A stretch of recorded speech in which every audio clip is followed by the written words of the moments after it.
hear about your story. First of all, how are you feeling? I'm absolutely fine. Like, COVID and Corona was really difficult, but now that I'm home, it's much more relaxed. I'm in my own space, so it's more comfortable and much better now. So, okay, can you start from the beginning for us? So, basically, honestly, I really wanted to talk to you because so many different stories have been passed around, like what Yeah. quarantine is like, what they do to you, what COVID-19, what the virus is like, how it attacks you, how difficult it is. Like, there's been so many like myths and so many like just so many, I think, rumors and misconceptions and miscommunication that goes on. And I think people need to hear it from someone like you who has actually been through it, who survived it, how you survived it, what was quarantine like, what was it like in the hospital, who were you able to talk to? Like, so, I mean, if you could just take us through from the beginning, I'd just like to ask you, like, do you know where you contracted it from, or do you have any idea where you might have contracted it from? So most, it's very difficult to track where exactly I got it from. But according to my symptoms and all, doctors suggest that it might be from either travel or the airplane or airport. Places are infected. You might get from an infected thing, maybe like a door handle or something, Wow. a table surface or anything. So that must be it. So was it when you were traveling back from London, right? Yes, And London. when I you studied there. arrived back into India, was that when you felt like you had symptoms of it and you went to get checked? Yes, so I landed on the 14th in Bombay. And when they do a thermal scan after everyone lands, they have a mandatory thermal scan for all passengers. And there was no temperature, there was no cough then. But on the 16th morning when I woke up, I had a temperature about 101. And then I also had a lot of dry cough. So we called the helpline to take some advice because I had come from a very highly infected country. And then they suggested that we should straight away go get me tested and go to a government medical facility. So that's what we did. And I'm glad we That's did that. crazy though, Rita, because like that means there are people who were probably coming into the country who weren't showing symptoms, but even though they had done whatever routine checks they did, it wasn't detected. So they were allowed, out and about, and they were actually carrying the virus. Like yourself, you were actually carrying the virus, but you were not showing symptoms at that time. It just came up much later. Yeah, So, people don't declare. That's yeah. wrong. So it's crazy because I have actually been hearing that there have been people out there who haven't been showing symptoms but have been positive. Yeah. And Um, people who, when you carry the virus, you yourself don't know that you're carrying. So it's best to declare. Like in Bombay, there are so many hospitals which have been shut down for the same reason. Patients did not tell the doctor, and now the entire team of medical people who are in the hospital have been infected. So the oh, hospitals have to that's be closed. terrible. So, Yeah. so out of your experience, do you suggest every single person who's been traveling or who feels that they have been in a highly maybe infected place or something should just not take any chances and should anyways? But okay, what is that process like? Because I mean, I feel a lot of people do not really know. Like, do we go to a hospital? Do we not go to a hospital? Are there at home, like, kind of like tests that you can do? Is there some place that you can go to? Because if I feel like I'm infected, I would be really scared to like meet anyone or go anywhere. Like, how do I get myself then like tested without harming other people? So I recommend self-isolation, first of all, if you think that you might have something or you have traveled, because that's what I did. After I came, the 2 days that I was home, I did not meet my parents. I was in another room. I was eating there. I was sleeping there by myself and doing everything by myself. And that's how my parents did not get the virus. They were tested Wow, negative. that's So amazing. social distancing is extremely important as the government is asking us to do. Amazing. So wait, so did you go to the hospital? Yes, I went myself. So how did you get there? The symptoms. I had Hello? symptoms. My mom obviously drove me there. Hello? Sorry, Rita, my connection is so bad. Yeah, everyone's connection these days is terrible. Yeah, Yeah, it's so terrible. yeah, it's terrible. So I had some symptoms, and Okay, so I tell me decided to go something. What was the treatment like when you were there? Treatment was mostly medicines. Hmm. So the hospital had all the facilities a hospital should have. So there was an Mhm. isolation ward with a bed, my own bathroom. Facility, There yeah. was AC in the room. There was a heater for hot water.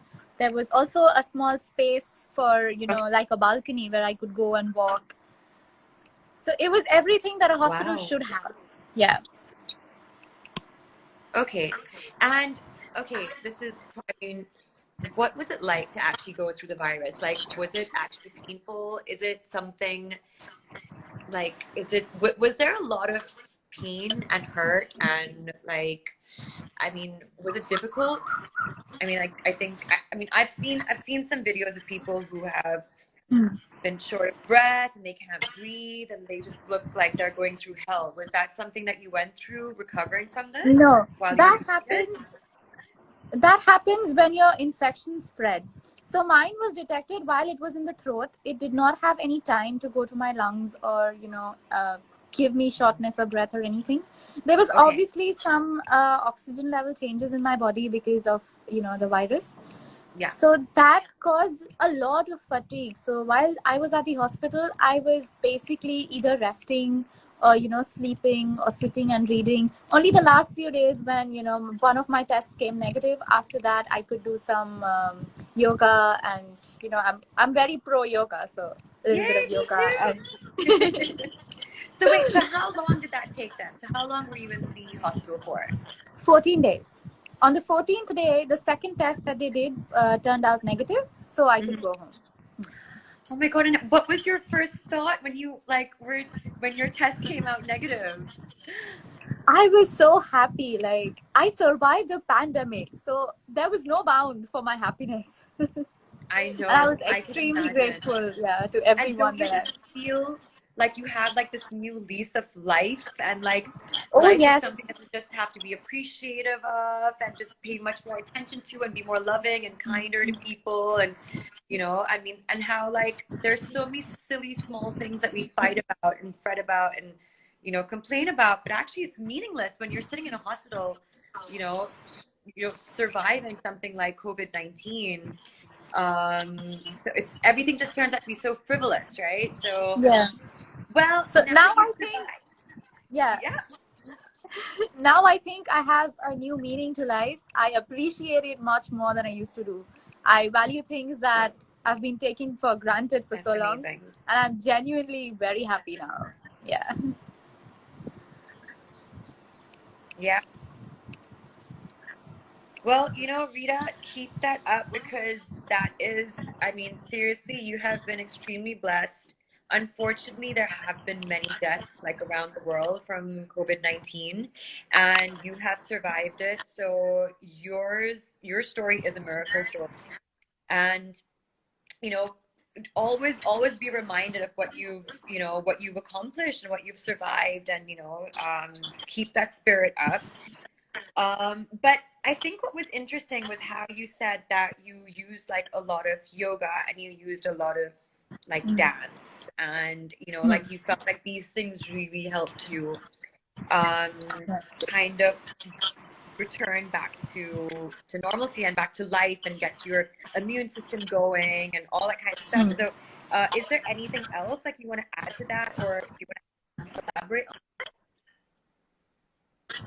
Yes, it is very important to, accept, first of all, because patients who have turned to depression or who have anxiety after they realize that they have COVID-19, or, anything like that. Even quarantine is making people so depressed. So the Yeah, first thing is that they should accept, like, there is no choice other than what you're doing, other than being in isolation or being quarantined. So yeah, if they accept that what they are doing has to be done, like even the house chores, because no one has staff at home, then they'll be a lot more happier than they actually are. And that's what I yeah. did too. I accepted that I have this and I have to be treated. So first of all, I trusted the team, and I had full faith in them that whatever they will do, they'll do their best. Oh, it's so good. I think your positive outlook helped you a lot. And I truly believe in that. Like you said, like it's super depressing if like you find out that you've got like this crazy deadly virus and and a lot of people like I've been hearing this is like really been breaking my heart. They've been running away from quarantine because they're so scared. Like quarantine is just gonna make matters worse when actually it's going to be so much more safe for them and for everyone around. So I can understand the fear. It's like it's a fear pandemic as well that a lot of people are going through. Yeah. And I actually feel the fact that you were extremely strong, not just physically doing physical things like yoga and your dance stuff, but mentally. So that's way, way more effective, I think, than physically. Mentally, you were, you were battling it in your mind. So So I 50% of your problem is in your mind. So if you battle that problem, then physical, the doctors are doing their best. Yes, yeah, exactly. Really well said. So is there anything else now like that you have to do or maintain? Like, okay, so I heard something, you'll be able to like tell me if this is right or not. So I heard when you come out of COVID-19, your lungs are so impacted that it takes time for it to get back to normal or something. Yeah. I mean, like, oh, is that right? Yeah, because I still experience a lot of fatigue. My blood pressure keeps very low still. So I have to keep myself hydrated at all times, eat proper food, take proper rest. And the only thing with this is it takes really long to heal. And, even after you have a negative test and you come home, even after that, it takes long for you to revive completely to the person you were before COVID. Wow. And do you know how long that would take? Doctors have said about a month. Okay. Yeah, and I've already gone 2 weeks, and I'm much better than what I came out of the hospital as. Wow. And what are you doing for your immunity right now? Like, what are you eating? What is your day like? What is your exercise routine like? I don't have an exercise routine right now because I have been advised to take rest. Not even yoga? And no, not even yoga. Like meditation is fine, but no yoga Okay. because blood pressure fluctuations and all that. I might just Right. fall somewhere. Yeah. Okay. So after 1 month, I can do that. But otherwise, I just help out mom a little bit at home, and then I'm cooking a little bit, baking a lot Good. because I'm a pastry chef as well. So yeah, You're a that's pastry fun. chef as well? Yeah. Yeah. Oh my God, amazing. I find that so therapeutic. So I have been trying to make muffins. I've made 2 really bad batches. So maybe I'll get some tips from you then, Rita. Definitely. Okay? Yeah, you need to help me. I've been trying to make banana muffins. Both my attempts have failed miserably. No one has dared to eat them. A few people dared, but then, like the second batch, no one dared again to eat them. So, so I definitely need some advice with that. Sure. I wanted to ask you when people, when you came back home after like your COVID-19 experience, were people like, did you feel people were like a bit hesitant to be around, or did you feel like people still had misconceptions, or did you like, how did you feel? How were you welcomed back? Was it good? Was it like, oh no, people were still scared? Like, what was that like? People have a lot of misconceptions, so they're Yeah. definitely not extremely welcoming. Yeah. We still have to rely on home deliveries. My immunity is still very low. So there's Okay. a board outside my house that says COVID-19 house, quarantine area, do not enter. Wow. So we are not allowed to go out of the house. Nobody is allowed to come in. Where So are you? You're not in Mumbai, right? You are. no, Where are you? I'm in Gujarat, Surat. You're in Gujarat. Okay. Yeah. So the SMC is helping us out, but like some other vendors, they just don't come near because there was this thing with my case. I was the first case in Gujarat, and Yeah. before my test results came out positive, people had made my pictures, my name, my address, everything viral, and declared that I was positive without the hospital even declaring or my test actually coming out positive. So people basically, everyone in the city knows me. So they just don't come near. Yeah. We are still I in know it's quarantine, so we have to rely on everyone outside. And it's slightly difficult, but the municipal corporation has been very cooperative and they've been helping us a lot.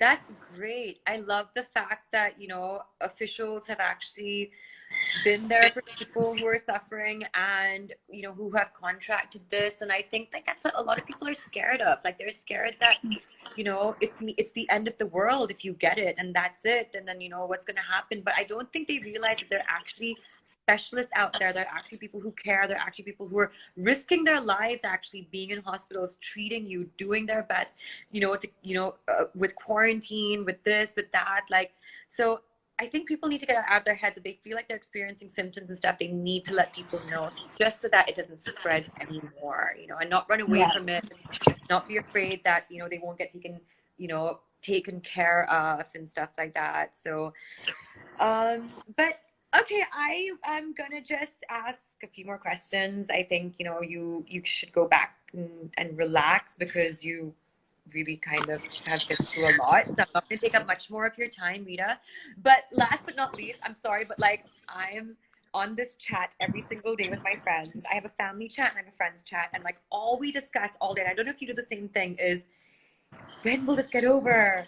What's gonna happen? Like all of us have these like these little conspiracy theories, like, oh my god, this is what happened, and no, they're saying not till next year. Things won't go back to normal till October. Quarantine's gonna go on forever. Like, so I mean, I'm pretty sure that you have like these discussions at home and stuff as well. And Yes, we do. Yeah.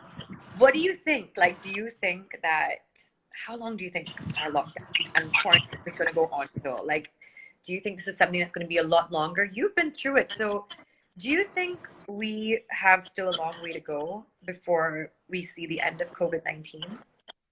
I think there is a long way looking at the number of cases that have been increasing every day. Yeah, And I think that quarantine is the only way out because this is extremely contagious, and the only way to stop it is prevent meeting new people or infected surfaces or infected things. So yep, I think our government has taken really good steps. And people should cooperate. There are a lot of people who are not cooperating with the agreed. officials. Like in Indore, there was pelting stones at the doctors, and then there are some other places where, doctors who are living in the society, in in the residential society, the people are not cooperating with them, asking Yeah. them to go out. Those things are very unreasonable because they are the frontline people who are working, and you know. And the thing is, like, Rita, it's crazy, but there's like, there's very educated people also who are very aware of what's going on, who, know very well what the rules, the regulations, like everything is, and they're still not paying attention or adhering to what's going on. And it's like, I find that so baffling that, they would rather put other people's lives in risk and themselves, like their own lives in risk as well. But I think you said it so right though. It's so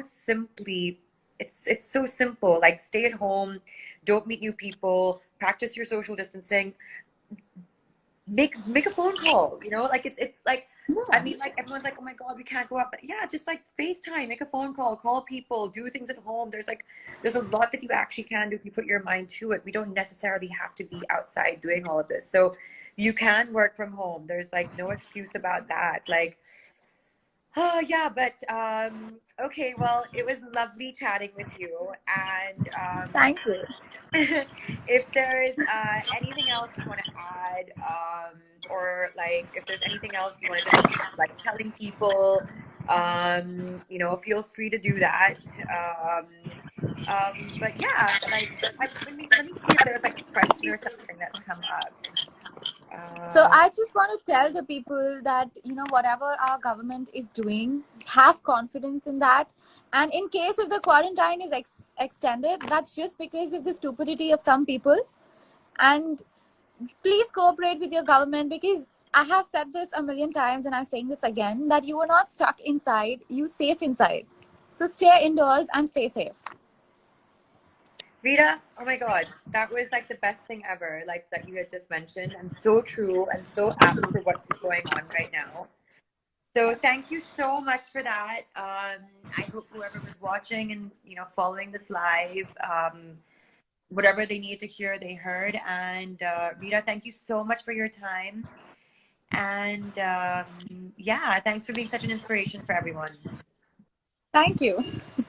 Nice to see All you right, too. great. Take care, Rita. Bye. Take care. All right. You too. Bye bye. Bye.